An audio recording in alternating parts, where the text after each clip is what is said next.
গরুর গোশত খাবার পরে এই তিনটা খাবার আপনি কখনোই খাবেন না। দেখেন কোরবানির সময় চলতেছে, আমরা সবাই কম বেশি গোশত খেয়ে থাকি। মনে রাখবেন, অতিরিক্ত গোশত খেলে আপনার কিডনি, হার্ট অ্যাটাক এবং ব্রেন স্ট্রোকস পর্যন্ত হতে পারে। এর জন্য আপনার শরীরকে যদি আপনি বড় বড় রোগ থেকে বাঁচাইতে চান, তাহলে গরুর গোশত খাবার পরে এই তিনটা খাবার খাবেন না। এক নম্বরে, গরুর গোশত খাবার পরে আপনি আচার, চিপস এবং সস খাবেন না। এর কারণ এই খাবারগুলোতে অতিরিক্ত মাত্রায় লবণ দিয়ে তৈরি করা হয়। দেখবেন চিপসে অতিরিক্ত লবণ দেওয়া থাকে। এই অতিরিক্ত লবণযুক্ত খাবার খেলে কি হবে জানেন? আপনার শরীরে সোডিয়ামের মাত্রা বেড়ে যাবে।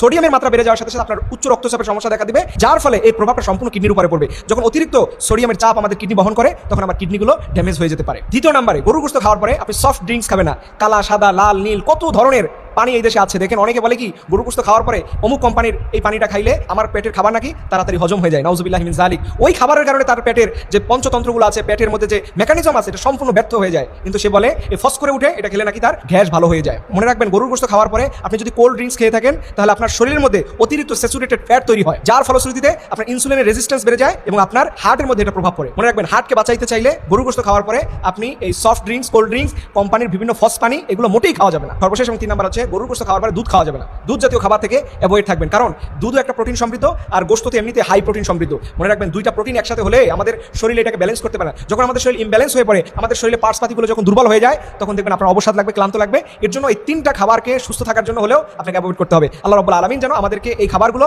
অ্যাভয়েড করে সুস্থতার সাথে আল্লাহর ইবাদত বন্দেগী করার তৌফিক দান করে। আমিন।